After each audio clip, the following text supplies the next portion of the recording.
welcome back. I'm John Lincove. I'm Steve Ellick. I'm Gabe Shanhar. And on this episode, we're going to be talking about the Volkswagen Taos, which is Volkswagen's subcompact below the Tiguan SUV. There's been some changes for the 2025 model year. Now it has a 174 horsepower version of the 1.5-liter turbocharged four-cylinder engine. It now uses an 8-speed automatic, which we'll talk about in a bit. Comes with all-wheel drive, the version that we're testing. We bought one that started out at $29,595 for the MSRP. To that, we added a $1,200 power tilting and sliding panoramic sunroof, $296 for heavy-duty floor mats and trunk liner, $295 for Volkswagen Care prepaid schedule maintenance. With the $1,425 destination, it came out to $32,811. So let's jump into it. Gabe, tell us a little bit about that change. I mean, the horsepower bump is nice, but the significant powertrain change really came with the transmission, right? So the transmission is the most fundamental change here. Instead of a 7-speed dual-clutch transmission, which essentially is a manual gearbox, that's the interface is like an automatic.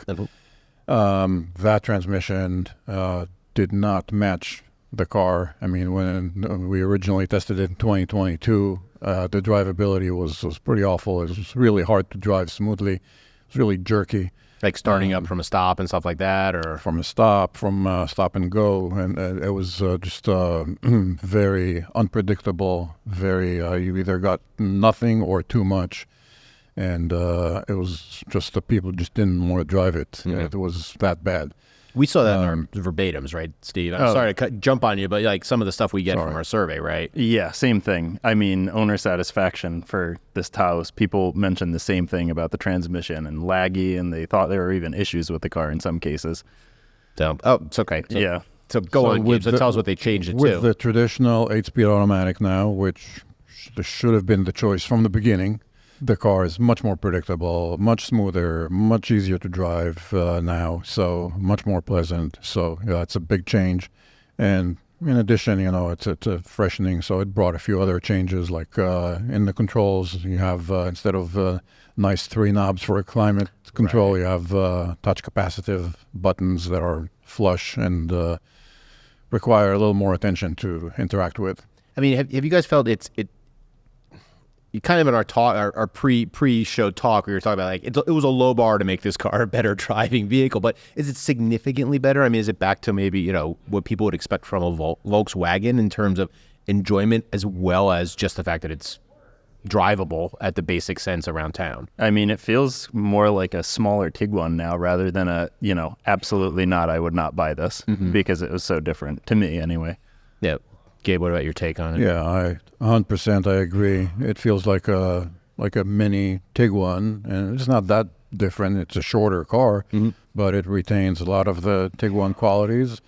It's kind of nice to drive. It's a very driver-focused kind of a subcompact SUV, which is rare to find in this segment. True.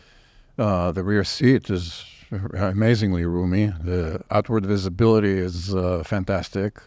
It's easy to maneuver, easy to park, and it's a pretty usable car. It's funny. I mean, getting back into it, with the freshening, I kind of disregarded the first one just because it was so miserable.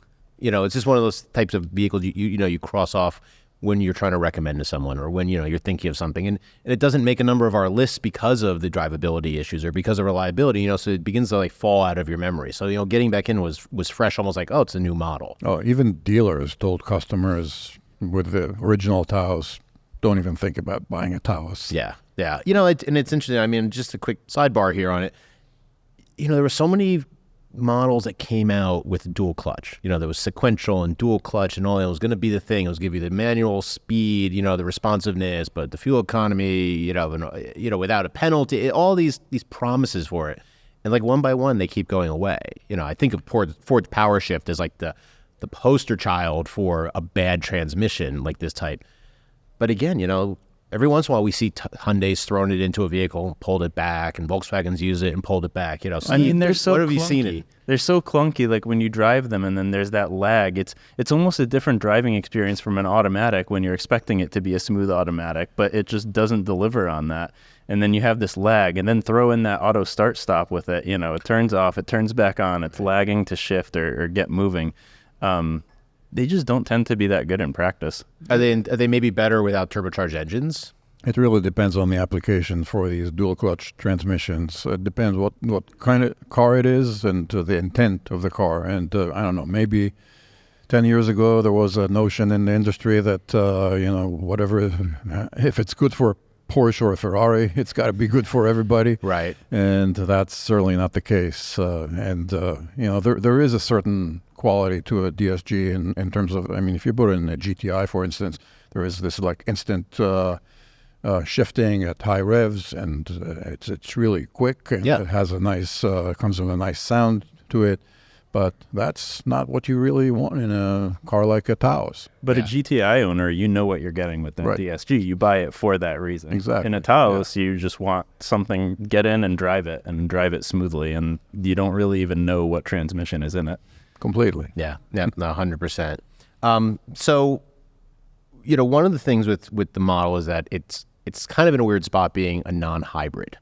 So in the segment, you're seeing more and more vehicles that are, a mild or a hybrid version, Toyota Corolla Cross hybrid, for example. We keep seeing the proliferation of hybrids. So it's interesting to have a freshening or something, and they're still just straightforward. Volkswagen's just a regular ICE engine. Why are they in a weird spot? Because they misread the market? Is it just that they're waiting to see, because also you have so many small electric vehicles, small plug-in hybrids coming out, and still nothing from Volkswagen? Let me unpack that a little bit. So in the segment, like you mentioned, there's only a Toyota Corolla Cross that has a hybrid. This is a very price-sensitive kind of segment, so you're not going to see a lot of hybrids here, at least not yet. Now, the second part with, I think, Volkswagen in general was thinking, was a little too gung-ho with going EVs, just like General Motors and Ford, and didn't really read the market right, that, hey, that transition isn't going to be as quick as we thought it might be. So, and they're seeing it actually in the new Tiguan that is just about to go on sale next month. Nice redesign, major upgrade, seems like, but unlike the RAV4 and the Koreans, the Tucson and the Sportage and Forester. And the Forester that's coming with a hybrid. It's not going to have a hybrid, at least not yet. And Volkswagen has all the technology. They have the hybrid technology, plug-in hybrid technology, but so it's going to take them some time to readjust here. And I'll just mention that there used to be a Jetta hybrid about 10, 12 years ago. It lasted on the market for about maybe 5 minutes. So they're not new to hybrids. No, definitely not. It's just an interesting, we were talking about, like with diesel was their thing when some, automakers were moving hybrid, and then now they are just kind of in this big EV push, but in that kind of sweet spot of more volume, they don't have anything. They just have the ICE engine. So, Steve, what's the reliability of the Taos line? How's that been? How's that been with Volkswagen overall? And is it something that maybe the new powertrain might address, or maybe is it too? Well, let me not tee it up too much. Yeah, no, that's a great question. It's pretty much exactly what's on my mind, because the reliability of the outgoing, pre-freshened Taos is very poor. Mm-hmm. It's not good, and it hasn't been across a couple survey years, so they're not really working these kinks out. It's one of the least reliable models in our survey. It's below average reliability, and the reason for that, the major reason, is a lot of owners are experiencing head gasket problems. Mm-hmm. So they are driving and their cars are overheating, and then they have to go to the dealership and get their head gasket replaced. Sometimes it's 3 or 4 times the car is overheating while and until they finally get it to the dealer. So that's the big problem. Will that be fixed in this new one? It's possible. really with any of this, we have to wait to see what data comes in and what the owners are telling us they're experiencing. So it's possible that, different equipment will change that. There's also braking issues. So numerous reports of premature brake wear, and I'm talking, around 12,000 miles is what some people told us. Yeah, that's maybe that will be fixed. I don't know if they have new components, if they have new brakes yet.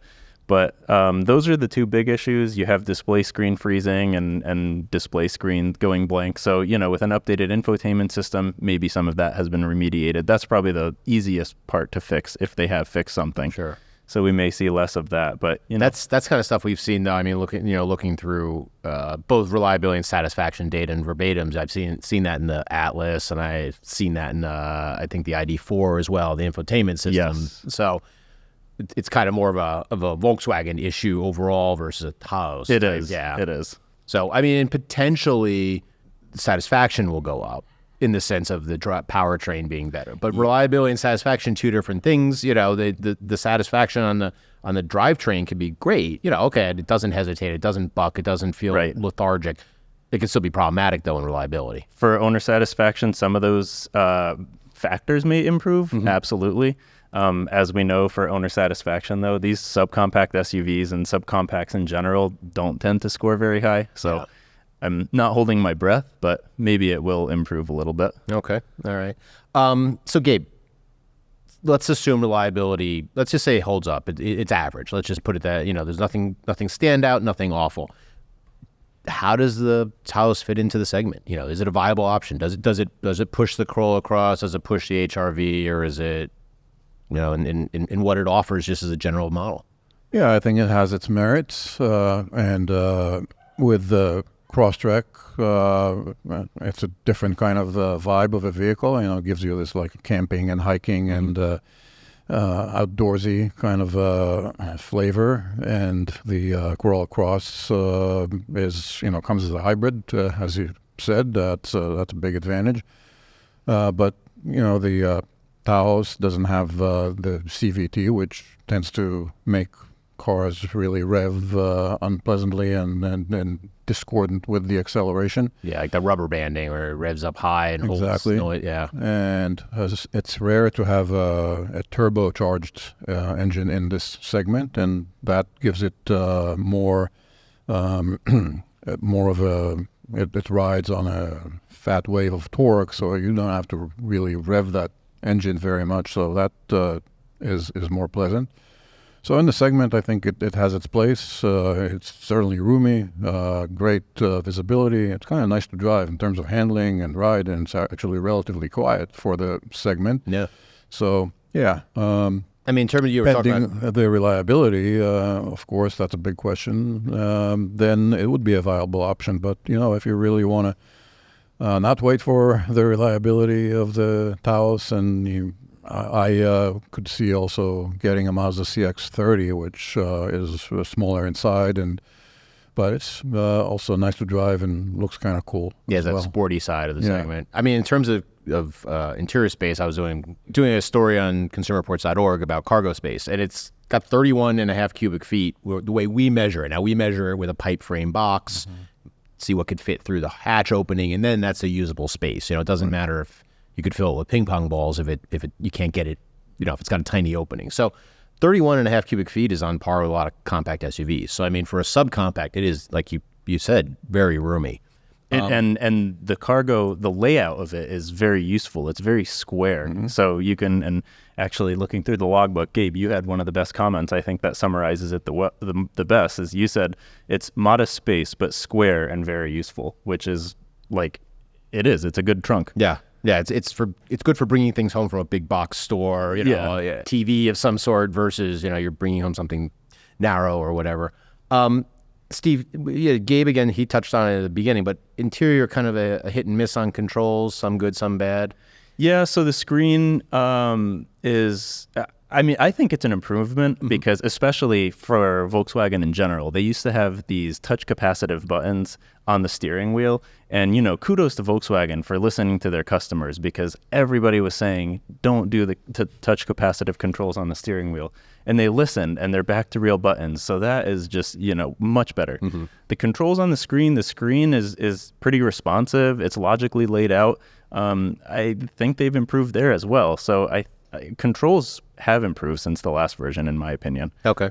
Yeah. I mean, I think I'm with some of the people with the climate buttons are the biggest headache, in the sense that they went from knobs, which, call me old fashioned, it's easier than a flat button that you're going to slide or press. And then particularly the lack of backlighting in some of the Volkswagens, that's been the biggest headache. I think. Do agree with you there. That is a downside for the controls among some other improvements.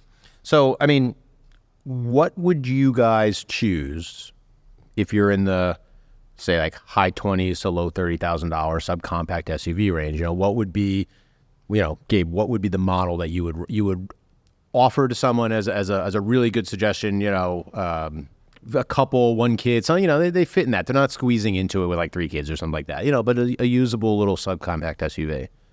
Yeah, I think you can't go wrong with a Subaru Crosstrek. It's roomy, it rides comfortably, it handles responsively, and has a good all-wheel drive system. The Corolla Cross Hybrid has the advantage of being a hybrid and getting great fuel economy. And if you want something a little sportier, I'd say CX-30 from Mazda.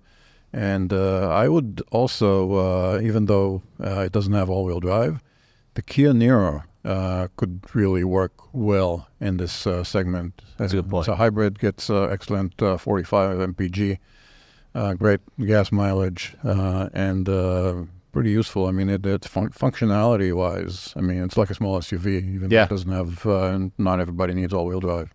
No, that's true. That's a good point. Steve, what were you? Did you choice, steal one? No, you didn't, actually. I have a completely different choice than all the logical options that Gabe laid out. And, for anybody, I did the talking cars on the Nissan Kicks as well. So it's the same choice that I had for my car there. But, I see no reason to buy anything other than the Chevy Trax in this segment. I think they really nailed it. And what are you looking for in this segment? You're looking for something on a budget for a good value. Our Chevy Trax costs under $25,000. Even this Taos is $33,000. That's an $8,000 difference and our Trax has heated steering wheel, heated seats, all that. And the reliability is predicted to be better than the past Taos. It remains to be seen what the new Taos will score in terms of reliability, but I love the Chevy Trax. The only downside is, of course, there's no all-wheel drive, but I think a set of snow tires on a Trax would be better than all seasons on an all-wheel drive Taos or Crosstrek even. Yeah, that's kind of why I was thinking the Kia Niro as well, in the sense of, how many decades did people drive in snow with rear-wheel drive cars only, and they just put on a set of snow tires? Even front-wheel drive. All-wheel drive was not always the thing. Yeah. You got around with snow tires, and they were not great snow tires in comparison to today's technology. So yeah, the Niro is fantastic as far as fuel economy, space, nimble, easy to park. I was right there with you on that thought. We would be amiss if we didn't mention the Hyundai Kona in this context. True. It's also compact, subcompact SUV, and also these days $32,000 to $33,000 is not unusual, and it is I think the only other one other than the Taos that has an optional though turbocharged engine. And it even comes as a pure EV. I like the Taos now. Again, like I said, forgettable at first because of the drawbacks. But you said, like you said, the room, the cargo space, the visibility. Controls are decent. They're not great. It is fun to drive, but just the reliability. I don't want to know if I was going to put someone in it. My daughter's going to be driving in a year or so. That would be the typical entry level. I understand new car prices. I'm not judging, but. I don't know if I would want to put her in something like that, in the sense of, gosh, how often am I going to have to take it to the dealer, or if there's a reliability headaches, and then it just becomes more of a headache. The freedom of a new driver, fine, she can go to practice, she could take her, do these things. you're back to doing that. So I mean, you don't want to in be that the sense, I tester. wouldn't want it for anybody. I don't want to, be the tester for it. I don't want to See be if the they guinea fix pig. the head gasket issue or not. Exactly. You don't want to be the one to find out. Exactly. Well, so we're wrapping up testing on the Taos. So check consumerreports.org to see where we stand. I think we have a first drive. We have some information on it already, and our test will be done really soon. So at this point of the show, we're going to go into our question and answer segment. As always, we want you to send in your text questions or your video questions. So visit cr.org/talkingcars to submit your questions. And if we choose yours, you'll get a very cool t-shirt. Not necessarily the one like Steve's wearing, but a very cool Consumer Reports Auto Test shirt. So with that, we're going to go to our first question, which is from Carl, who lives in Ellicott City, Maryland. Carl says, I'm in the process of replacing my 2005 Pontiac Vibe all-wheel drive, and I'm seriously considering the new Subaru Forester Hybrid. Given the age of my Vibe, I don't have time to wait for a couple model years to work out the kinks of a new hybrid system. Am I taking an unnecessary risk buying a brand new model in the first year, considering that Subaru is testing the Toyota eCVT? The Forester Hybrid ticks all the boxes for what I want in a vehicle. So first, Steve, reliability. What do you think? Are we going to say, like, it's a solid wait, it's a solid go? So this isn't, not officially yet. I don't know what the predicted reliability will be for Forester Hybrid, but in general, Subaru tends to score very high for, top spot for new car predicted reliability. So, and it's because they have these conservative, incremental redesigns. So the Forester part of it, I think, is going to be solid. Yep. The hybrid system, Gabe, if it's shared with Toyota, and Toyota's been around for a while, I tend to think that will also be reliable. So you mix these two reliable components together, and I would say I don't think it's as big of a risk to buy a Forester Hybrid in the first model year as it could be for, some other cars, because you have all these components that have already been tried and tested. It's just going into a new model. Sure. Gabe, your thoughts on what did you see about also the Forester Hybrid at the recent New York Auto Show? Yeah, so it's no secret that we're in the process of buying a Forester Hybrid. It goes on sale in a week or two. So we'll know more specifically about the Forester Hybrid. But as Steve said, if you marry the qualities of the Forester and the robust, reliable hybrid system from Toyota that Subaru is employing here, I think it's unlikely to go wrong here. Yeah, it's funny. They partnered up a number of vehicles, and the only bad one's been the Solterra and the BZ4X. And they both were bad. Yes. It's not. Oh, this was fine, and Subaru took it. No, they both had the same problems, and it was brand new, and it was ground EV. up, completely So aside from brand that, new. Yeah, any partnership with the two has been successful. Yes. Yeah, and I agree. This would be one of those risks. So I put my daughter in as a first car. Again, I'm not buying this level of price vehicle, but yeah, I would put her in that. Yeah, me too. Yeah. Okay. So Carl, let us know what happens if you do go and choose that, and keep an eye on cr.org, because we will definitely be having a first drive on the 2025 or 2025 Subaru Forester Hybrid. It may be a 26. Maybe 26, You know. but it'll be there. Yeah. Trust us. The next question is Ivan. Ivan submits it from Dallas, Texas. Ivan says, I've been driving a Tesla Model Y since 2021. Recently on vacation, I rented a Ford Mustang Mach-E out of curiosity. The driving experience wasn't all that different from the Model Y, but charging was worse. I visited 3 different locations to find a high-speed charger. Once I found one, repeated attempts were required to get the station to accept my credit card, despite having pre-registered with the network's app. This seems similar to frustrations I heard from others using non-Tesla charging networks. Why are these networks having so many issues? Do you foresee this being resolved soon? This seems like a barrier to the EV industry as a whole here in the U.S. from succeeding. Gabe is our EV expert on the table here. What's up with first of all, with Mach-E charging limits, and then also, the Tesla limits, but why is it so different, the experience with a Tesla supercharger network versus EVgo or Electrify America, et cetera? Yeah, it's well established that charging at Tesla in the supercharger network is the most seamless process. You just plug in, no questions asked, it starts charging, and then you get an email and you pay for it because you already have a credit card on file. as opposed to, and that Teslas can charge quickly in DC fast charging situations, 250 kilowatt max capacity. And with the Mach-E, you're limited to 115 kilowatt max acceptance rate, 150 in some versions, and GT and up.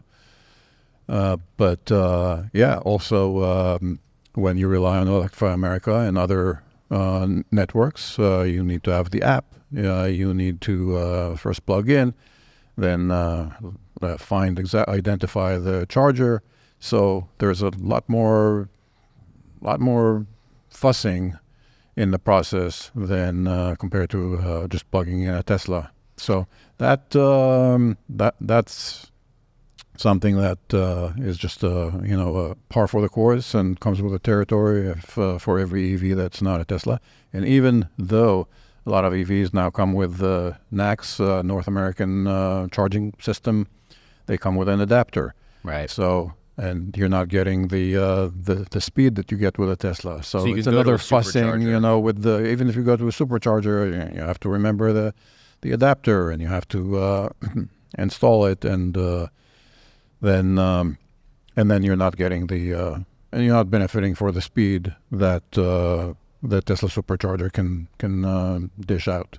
So is it something that, with the adoption of NACS, going forward within the industry, do we see EA and EVgo moving that so it's going to be direct, or are we still going to end up, because you're talking adapter for cars that already have the CCS, the combined charging system set up. So is it going to be something like if they have a NACS, they should be quicker, or is it the communication still going to be proprietary with Tesla? They'll be able to talk. Everyone else will have to have an app.